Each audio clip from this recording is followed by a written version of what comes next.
In the first part of Lester Holt's report here tonight, the landing gear on a 767 wide-body flying from Newark to Warsaw refuses to come down. No one had ever tried an emergency landing with this aircraft in precisely this condition before. Some of the passengers realized just how dire the situation is, including an American named Greg Cohen, who sends a final goodbye to his wife and children on his cell phone. Here now, Lester Holt resumes his report. In the skies over Warsaw, lot Polish Airlines Flight 16, with 231 on board, was just seconds away from attempting an emergency landing like no other. Across Poland, millions of viewers were watching the drama unfold on live television. And as the plane descended over the city, residents ran out to take photos. Captain Tad Vrona had spent the last hour and 20 minutes trying to lower the wide-body 767's landing gear, all of its wheels and its braking system, but to no avail. And he had no choice but to belly flop the plane, with its engines acting like the runners of a sled onto a concrete runway. As you can see in this actual video shot inside the cabin, in the final moments, the passengers were ready for the worst. Air traffic controllers wished the captain good luck, and in the last few seconds, he turned to his co-pilot, just in case. I said to my first officer, I am happy that we are together, and I said thank you, and we shake hands. I thank you. Like the other passengers, Greg Cohen had his head between his legs. What were the final instructions before the landing? They had us get in ready position, and they were telling us to brace for impact.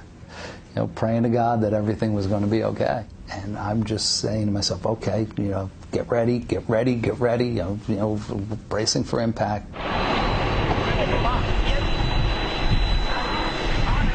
And then it happened. Flight 16 touched down at more than 140 miles an hour.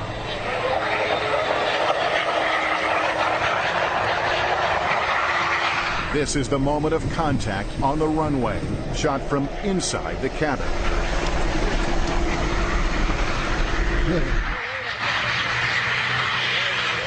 And then we touched down, and the impact never came. I was waiting for this, like car crash to be in an accident. No bounce? I have to be honest, it was one of the smoothest landings I've ever had. Incredibly, it was a smooth touchdown. A miracle in Warsaw.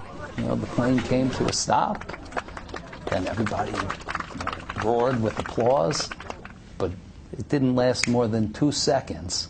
You had the flight attendant immediately stand up and just yell, "Get off this plane now!" Suddenly, there was another danger. There was smoke and a fire on the right side engine.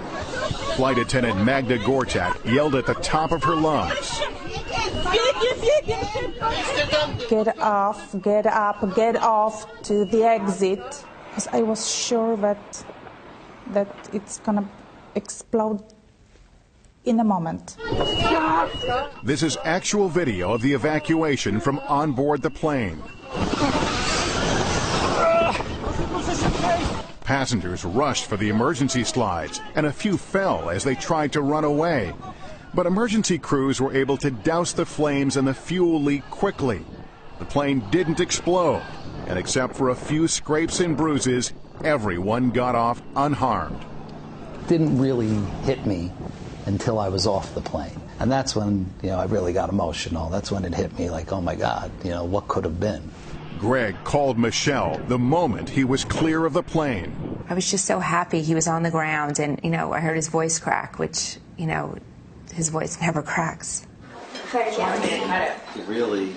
appreciate, being with my kids a little bit more and try to take a little extra time for the important things in life because, look, it could all be gone in a second. And as for the pilot who got the flight down safely, Captain Vrona became a Polish national hero. And in America, he was honored for saving 231 lives. We caught up with the captain at the Museum of Flight in Seattle. We just did our job. I am not hero. But Americans on board Flight 16 beg to differ, comparing him to the hero of the Miracle on the Hudson. I thought that our captain was Poland's version of Sully. Same incredible amount of airmanship. Yes. What would you like to say to Captain Rona? I want to say thank you. You know, if it wasn't for him, maybe 230 plus people wouldn't be here right now, and I'm forever indebted to him for that. Incredible story. Our thanks to Lester Holt for that. And by the way, the investigation into what went wrong is still going on. There's more information about that on our website.